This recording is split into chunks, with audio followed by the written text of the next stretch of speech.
जय भीम, जय भारत, जय संविधान। सभी बहुजन महापुरुषों को नमन करते हुए अभी तो स्टडी का काम ज्यादा चल रहा है, क्योंकि बाबा साहब कहते हैं कि अगर आप इस देश में अपने लिए अधिकार चाहते हैं तो आपको लड़ना होगा, और अगर आप लड़ना चाहते हैं तो आपको पढ़ना होगा। तो बाबा साहब के सिद्धांतों पे चलना ही सबसे बड़ा कार्य है, और लंबे समय तक चलना ये उससे भी बड़ा कार्य है। सर्वप्रथम तो मैं, क्योंकि लाइव स्टार्ट होते एक बहुत महत्वपूर्ण जानकारी आपको दे दूं कि 9808777741 ये व्हाट्सएप नंबर है जो मैंने दिया है। किसी को भी कोई पूरे देश में कहीं कोई परेशानी हो, कोई एट्रोसिटी का मामला हो जो हम तक पहुंच पाए, जिसकी आवाज हम ट्विटर या फेसबुक के जरिए उठा पाए और हमारी वजह से कुछ साथियों को न्याय मिल जाए, ये बहुत अच्छा होगा। तो दोबारा दोहरा रहा हूं, 9808777741। इस नंबर पे आप जो है व्हाट्सएप मैसेज डाल के जो है अपनी बात को, अपनी परेशानी को रख सकते हैं। जो लोग सोशल मीडिया के जरिए हमसे जुड़ना चाहते हैं या सोशल मीडिया पे हमें मदद कराना चाहते हैं, वो भी इससे जुड़ सकते हैं। जो लोग ट्विटर के जरिए मदद कराना चाहते हैं, क्योंकि हमारे पास जो मीडिया है जिससे हम अपनी आवाज को उठा सकते हैं, तो वो सोशल मीडिया ही है। तो यही एक तंत्र है जिससे हम अपनी आवाज को बुलंद करते हैं। तो मेरा निवेदन है आप सब लोगों से कि अपने इस मीडिया को मजबूत रखें और सोशल मीडिया के जरिए जो है जुड़ें ज्यादा से ज्यादा लोग, और जो भी लाइव या जो भी खबर जो है प्रसारित की जाए उसको ज्यादा से ज्यादा फैलाने का काम करें, जिससे कि आसानी से हमारी बात सब लोगों तक पहुंच जाए। अब आज के लिए जो विशेष लाइव है वो थोड़ा सा लंबा चलने वाला है, क्योंकि सबसे पहला जो मुद्दा है वो है मजदूरों का। देखिए, जब गांव से कोई व्यक्ति शहर में काम करने के लिए निकलता है, और जब वो जिस भी मालिक के यहाँ पर आके काम करता है, तो वो मालिक से उसकी बहुत सारी एक्सपेक्टेशन होती है कि बुरे समय में वो मालिक उनका सहयोग करेगा, वो उनकी मदद करेगा। और कुछ इस तरह से ही एक मालिक और उसके यहाँ काम करने वाले व्यक्ति का रिश्ता होता है। तो ये रिश्ता काफी जगह पे जो है प्यार में भी तब्दील हो जाता है, कि इसमें जो है एक प्यार का रस रह जाता है, एक दूसरे की वो भाई की तरह मदद करते हैं। लेकिन कुछ लोगों की संवेदनाएं समय समय पे मर जाती है, जैसे अभी हुआ कि पूरे देश में लॉकडाउन हुआ और जो मजदूर वर्ग जो है यहाँ पर काम कर रहा था शहरों में, मालिकों ने एकदम हाथ खड़े कर दिए। उन्हें कहा कि आप कहीं भी जाइए, कैसे भी जाइए। जो लोग अपने घरों के लिए निकल गए, वो मालिकों ने जो लोग निकाल दिए, वो लोग अपने घरों के लिए चल पड़े, और सरकारों ने अपने अपने बॉर्डर पे बैरिकेटिंग करके लोगों को जो है बाहर, जो अरब कंट्री में हमारे लोग रह रहे हैं, उनको लेके आने की व्यवस्था कर रही है। वो अच्छी बात है, लेकिन कमाल की बात है कि देश में रहने वाले मजदूरों को, जो जिसकी वजह से ये बिल्डिंगें बनी खड़ी हैं, जिसकी वजह से हॉस्पिटल बने हैं, जिसकी वजह से बहुत सारी बिल्डिंग और बहुत सारे काम चल रहे हैं, जिसकी वजह से खाद्यान्न चल रहे हैं, जिसकी वजह से देश में बहुत सारी चीजें जो है तंत्र में है, उसको कोई नहीं पूछता है। उसके लिए रेलगाड़ी की व्यवस्था नहीं होती। रेलगाड़ी की व्यवस्था होती है, टिकट की मांग होती है, पैसों की मांग होती है।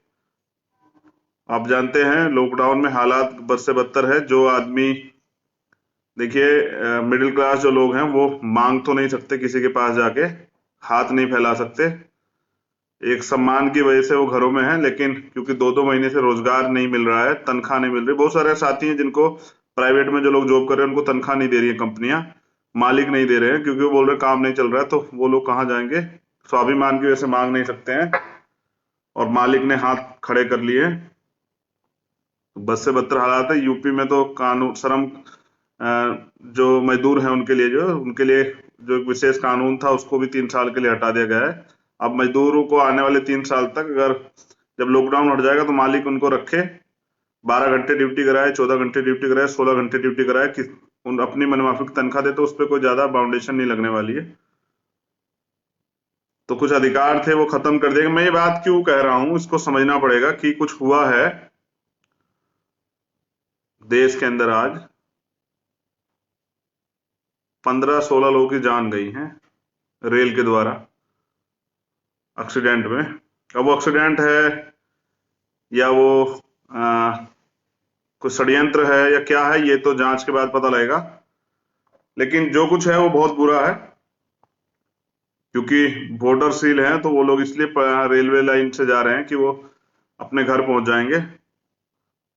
तकलीफ भी है सब लोगों को, अपने परिवार के लोग के पास लोग पहुंचना चाहते हैं, अपनी माँ से, अपने बच्चों से, अपनी पत्नी से, अपनी बहनों से, अपने भाइयों से मिलना चाहते हैं। बहुत दिन हो गए हैं ना, क्योंकि रोजगार नहीं है। गांव में जाके एक फायदा तो है कि वहाँ किसान है, खुद के बाद जो है गांव जंगल है, वहां जाके जो है खाद्य सामग्री इकट्ठा हो जाती है, खेतों में मेहनत करके भी कुछ फसल और कुछ इस तरह की चीजें हो जाती है। बाकी किसान तो इस देश का सबसे बड़ा योद्धा है ही, तो वो तो समय समय पे मदद करता है। आज व्यापारी जो तुमने हाथ खड़े कर दिए, लेकिन किसान तो फिर भी मदद कर रहा है। तो ऐसे किसानों को सलाम। ये मजदूर लोग कौन है, सबसे बड़ा सवाल ये है कि ये मजदूर लोग कौन है जो आज भूख से मर रहे हैं, देश में इनकी पहचान क्या है, और मजदूर होने का मतलब क्या है? क्या उसकी जान की कोई कीमत नहीं है? क्या उसके जीवन का कोई मूल्य नहीं है? कितने पैदल जा रहे हैं लोग, परेशान हैं, कभी बहस नहीं हो रही है, डिबेट नहीं हो रही है, सरकार से सवाल नहीं पूछा जा रहा, सरकार तरह तरह के झूठ बोल रही है। यहां जानवर भी मरता है, उस पर डिबेट होती है।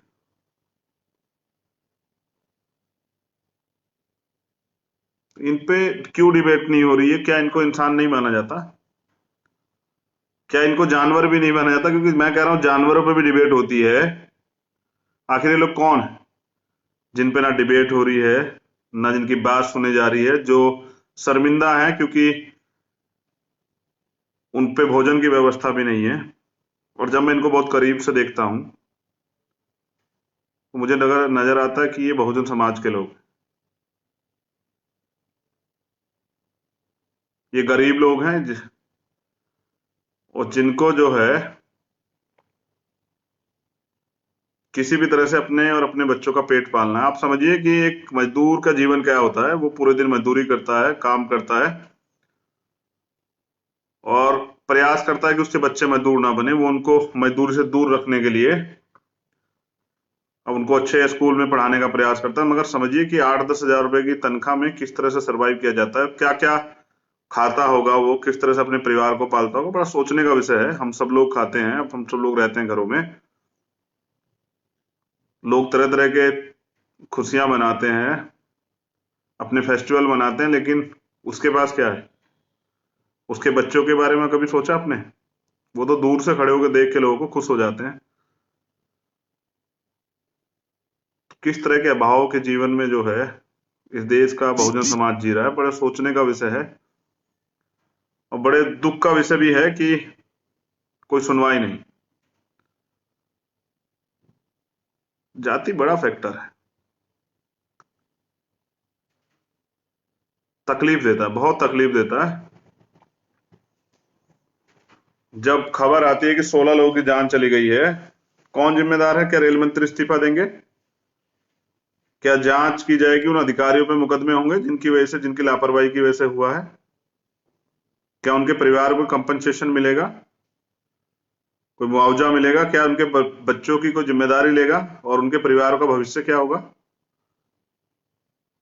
पीड़ा होती है, तकलीफ होती है, क्योंकि ऐसे अभाव जीवन में जी के आए हम, और जानते भी हैं, और अभी भी हमारे 90-95% लोग ऐसे अभाव का जीवन जी रहे हैं। बहुत सारी तकलीफ है, और तकलीफ इसलिए महसूस होती है कि कोई सुनवाई नहीं है। काश ये जानवर होते आज मजदूर, तो डिबेट हो रही होती, जवाब मांगे जा रहे होते, तत्काल कार्रवाई हो रही। मैं तो कहता हूँ अगर ये साधु भी होते तो भी अच्छा होता, मजदूर ना होते तो शायद अपराधियों पे कार्रवाई हो जाती और इस मीडिया पे इनका जिक्र चल रहा होता, शायद ये सुर्खियों में होते।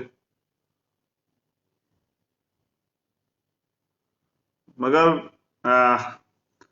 अनफॉर्चुनेटली ये ना साधु हैं, ना गाय हैं, ना ही और कोई जानवर हैं जिस पे चर्चाएं हों। और मैंने जैसे कहा ये इंसान भी नहीं नजर आते इनको, तो इनमें से लोगों को बदबू आती है,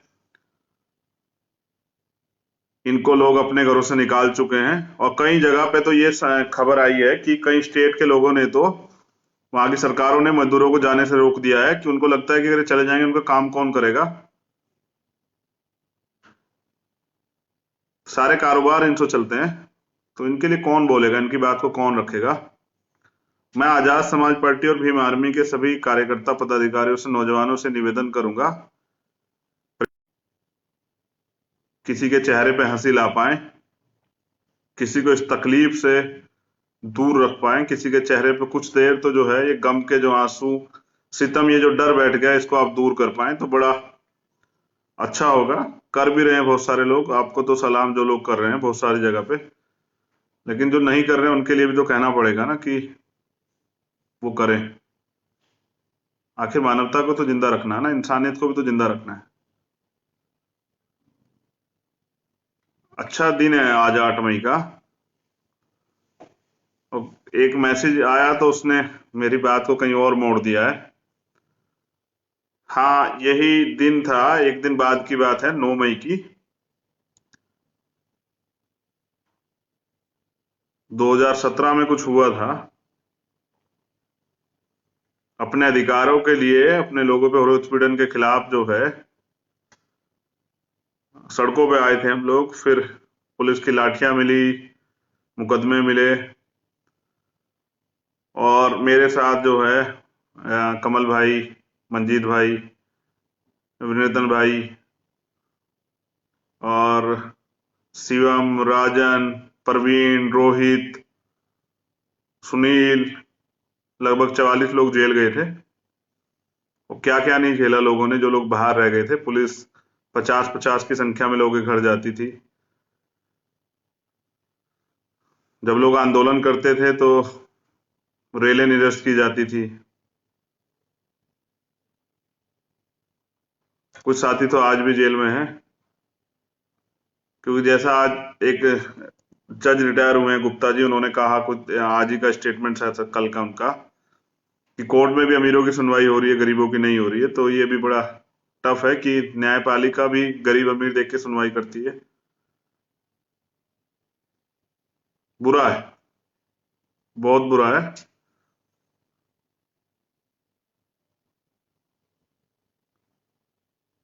आज कल के दिन जो है छोटे भाई सचिन को भी खोया,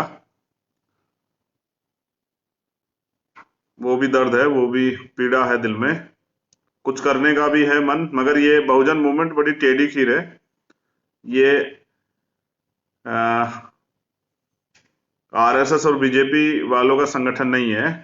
इसमें क्या है कि बहुत सारी समस्याएं हैं, आपको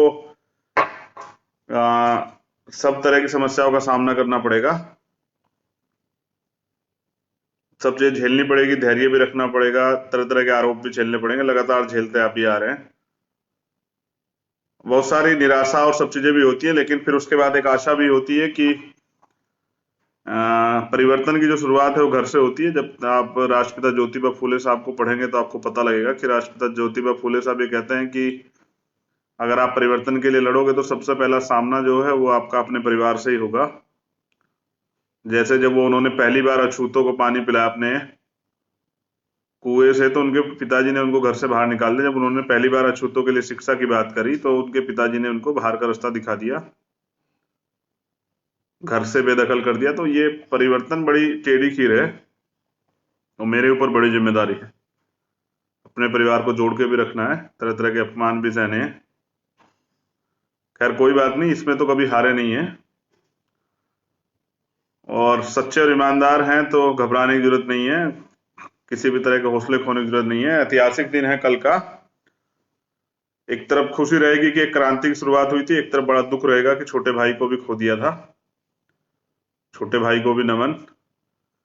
लेकिन मैं जो कहना चाह रहा था कि देश के हालात बहुत बद से बदतर हैं। रोज एट्रोसिटी घटनाएं बढ़ रही हैं, आप खुद भी देख रहे होंगे। लॉकडाउन है लेकिन विक्रम की हत्या होती है, संतोष की हत्या होती है, लव कुश अलीगढ़ का हत्याकांड होता है, रमन भाई की जान ले ली जाती है। और रोज तरह तरह के, गोरखपुर में एक मामला हुआ, मैं बहुत सारे ऐसे मामले जो मेरे पास बहुत देरी से पहुंचते हैं उनमें कार्रवाई हो चुकी होती है कुछ भी, मगर ऐसा नहीं कि कभी किसी मामले को उठाने में हम लोग कोताही बरते हैं। सब मामलों में अपनी बात को रखते हैं। लेकिन न्याय की व्यवस्था आप समझिए कि अभी भी मेरी जो है बेल कैंसिलेशन के लिए सरकार हाई कोर्ट गई हुई है, उसमें और भी साथियों के नाम है, कमल भाई का भी नाम है। तो मेरे आज भी याद है कि जब आपको बेल भी मिल जाती है तो सरकार देख किस तरह से टारगेट करती है बीमार में लोगों को। जब 2 नवंबर को मुझे बेल मिली, पिछली बार सहारनपुर वाले मामले जिसमें 16 महीने जेल में रहा था मैं, और 8 महीने सरकार के लोगों ने इलाज नहीं करवाने दिया। हमारे लोगों ने बहुत तरह की समस्या झेली। तो उसी दिन रासुका लगा दी गई, नेशनल सिक्योरिटी एक्ट लगा के जो है 1 साल के लिए प्रतिबंधित कर दिया गया। तो आप देखिए, बड़ी लंबी कहानी है, बड़ी लंबी टेढ़ी खीर है, बड़ी मुसीबत से सामाजिक संगठन चलाए जाते हैं। ये और लोगों के साथ कम है क्योंकि उनका समाज उनको आंख बंद करके सपोर्ट करता है। हमारा समाज बड़े लंबे समय तक परीक्षाएं लेता है, तरह तरह के सवाल और सब चीजें आपके सामने रखता है, आपको उसको फेस करना पड़ता है। मैंने अपने इंटरव्यू में अभी जो आया है उसको, वो अनस्क्रिप्टेड पे जो इंटरव्यू आया है उस, वो बहुत 1-1.5 महीने पुराना है, वो रिकॉर्ड हुआ वो सब चीजें। अब उन्होंने लॉकडाउन में वो डाला है। तो मैंने कही भी है कि यहाँ तो इस देश में दलितों के लिए, पिछड़ों के लिए, आदिवासियों के लिए, धार्मिक अल्पसंख्यकों के लिए, मुस्लिम भाइयों के लिए बहुत तरह तरह की परेशानियां, आपको एक लंबे समय से राजनीति से दूर रखा गया। एक बड़ा सवाल ये है कि हमसे बड़ा खतरा किसको है, ये समझना पड़ेगा। हमारे वैसे दलित मुस्लिम झगड़े नहीं होते, हमारी तरफ से दलित पिछड़ों में झगड़े नहीं होते हैं।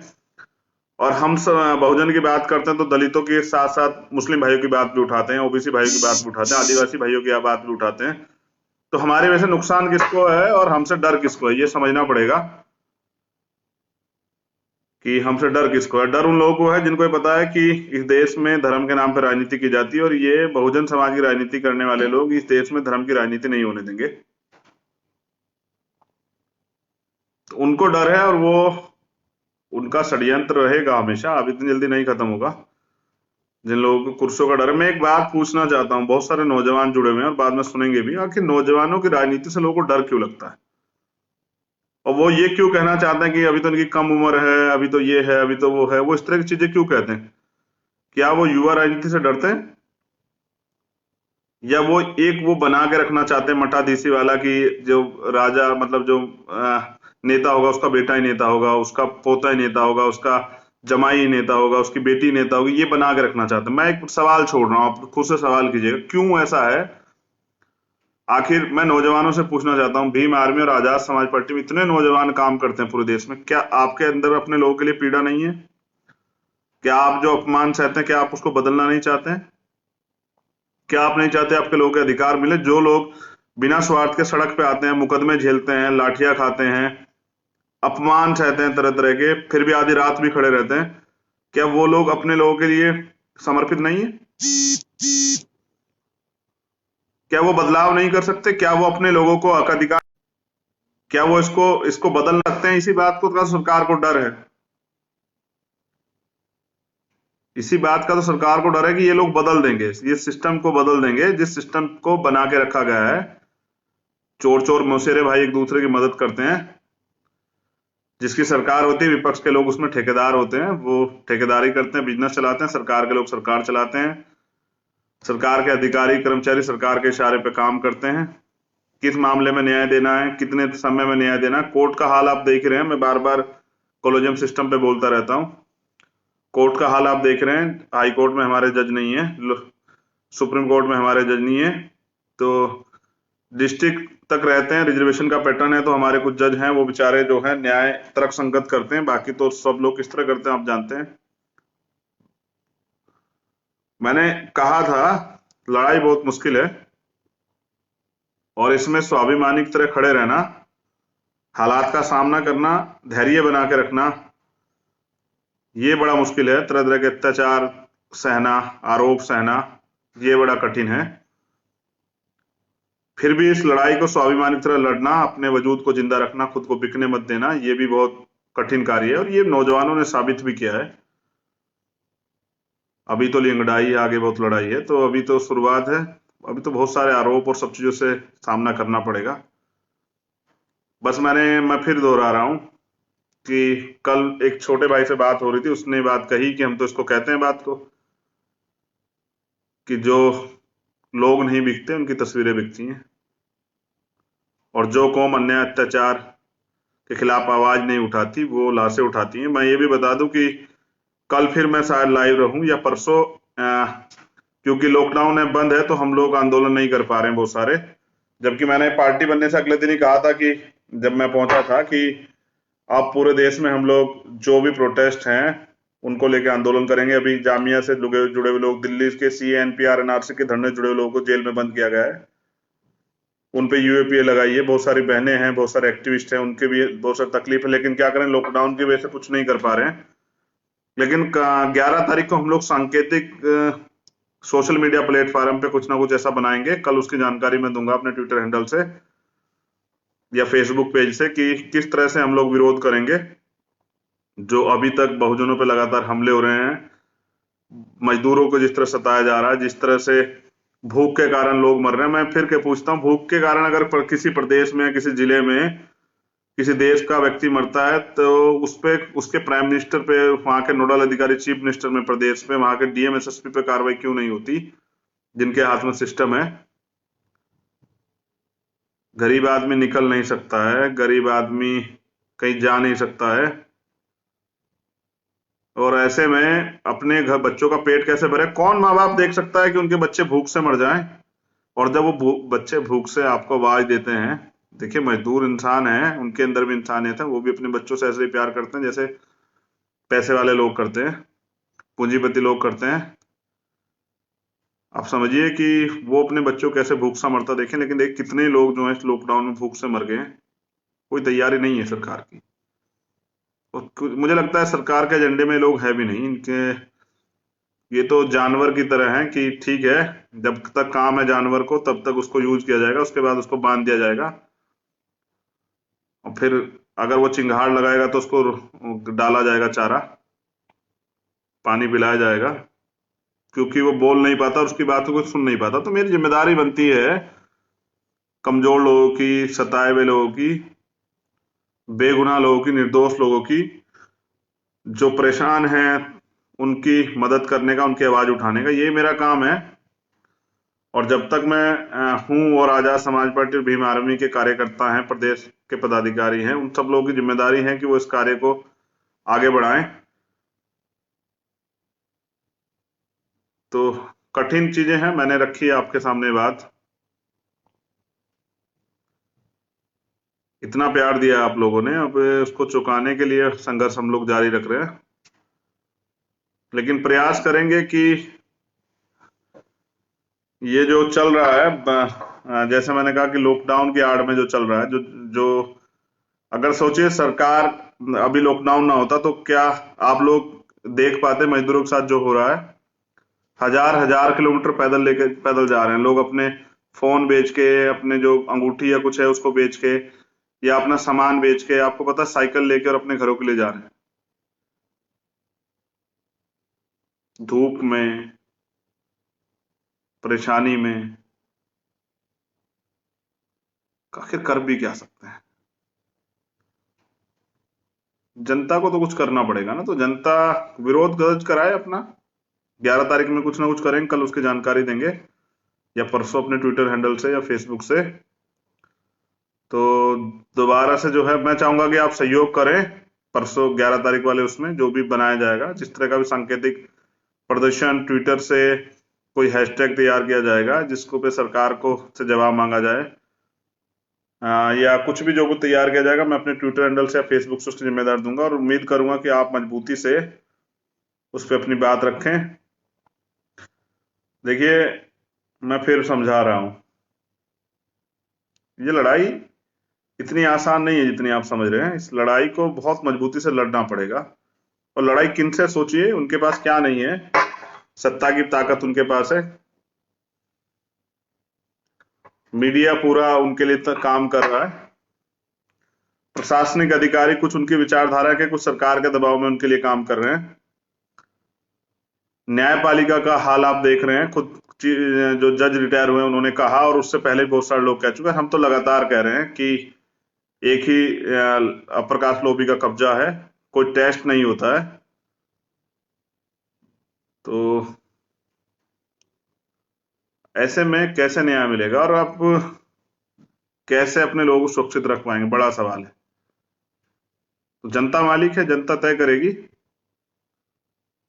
और युवाओं से मैं फिर दोबारा नहीं चाहते कि ताकत आपके हाथ में हो। आपका अभी तो आप आंदोलन करके सड़क पे जाके उनकी लड़ाई लड़ते हैं, फिर ऐसा नहीं चाहते कि आपके फोन से काम हो। आप सोचिए कि अगर आप लोग शासक होते, आप लोग सत्ता में होते कहीं भी, तो क्या कोई भूखा रह पाता? आप लोग की तो इंसानियत जिंदा है ना। तो आप लोग तो जाके करते काम उसके लिए, रात में भी जाते, 2 बजे खड़े हो जाते, जिस अधिकारी ने की वजह से ये हुआ उस पर कार्रवाई करते। सोचना चाहिए युवाओं को। कब तक वो दोयम दर्जे के नागरिक बन के, बाबा साहब ने कहा है ना कि राजनीति में हिस्सेदारी न लेने का सबसे बड़ा नुकसान ये भी है कि योग्य लोग आप पे शासन करते हैं। क्या दो चीजें हैं, क्या तो युवा सोचे कि वह योग्य है तो वो दूसरों को शासन करने दे, या फिर युवा ये तय करे कि वो योग्य है और अब वो अपना ही राज चाहता, बहुजन स्वराज चाहता है। गरीबों को, मेहनती ईमानदार लोगों को आगे बढ़ाने के लिए आजाद समाज पार्टी का निर्माण किया गया है। मुझे पूरा भरोसा है, हम रहे ना रहे, लेकिन आजाद समाज पार्टी के माध्यम से बहुजन महापुरुषों का सपना जो है नौजवान जरूर पूरा करेंगे। मेरी बहुत बहुत मुबारकबाद और साधुवाद आप लोगों के लिए। जय भीम, जय भारत, जय संविधान।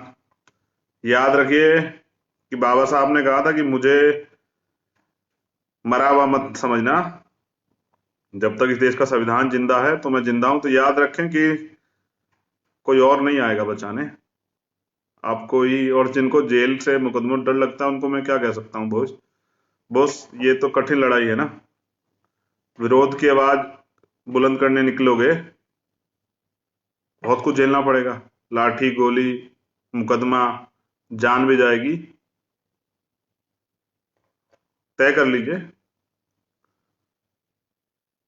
ये घर बचाने की लड़ाई नहीं है, ये स्वाभिमान सम्मान अधिकारों की लड़ाई है, ये परिवार की लड़ाई नहीं है, ये समाज की लड़ाई है। ये सत्ता के साथ व्यवस्था परिवर्तन की लड़ाई है, सामाजिक परिवर्तन, आर्थिक मुक्ति के आंदोलन की लड़ाई है। ये इस देश में समता, समानता, बंधुत्व, भाईचारे के पूरक संविधान को सुरक्षित रखने की लड़ाई है, महत्वपूर्ण है। और युवाओं से पूरी उम्मीद है कि वो तो गुलामी नहीं सहेंगे, वो तो महापुरुषों के आंदोलन में चलेंगे। क्योंकि माननीय काशीराम साहब ये कहते थे कि जिंदा लोग, मुर्दा लोग मिशन नहीं चलाते और जिंदा लोग रुकने नहीं देते। दोबारा दोहरा रहा हूं, मुर्दा लोग मिशन नहीं चलाते और जिंदा लोग रुकने नहीं देते। आप तय कीजिए कि आप कौन है। अगर राजनीतिक वजूद पे खतरा आ चुका है तो उसका जिम्मेदार मैं नहीं हूं, इसके जिम्मेदार वो लोग हैं जो अब तक लीड कर रहे थे।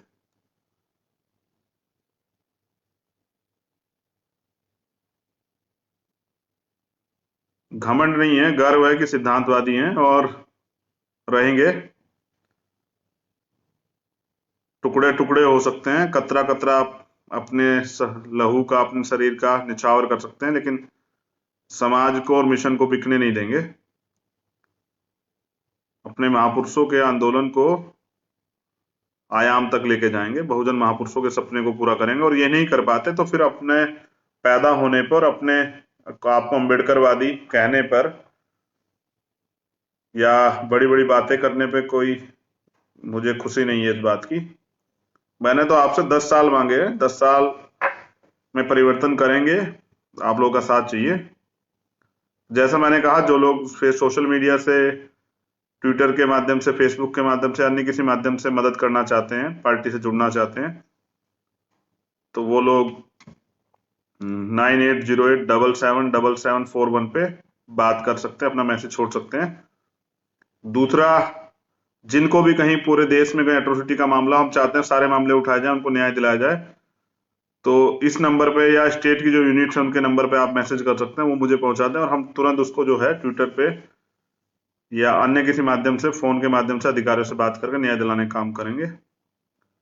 बाकी 11 तारीख के आंदोलन में सहयोग कीजिएगा। मेरी बहुत बहुत मंगल कामनाएं पूरे देश के सभी कार्यकर्ता पदाधिकारियों को और बहुजन समाज के सभी संगठनों को और साथियों को।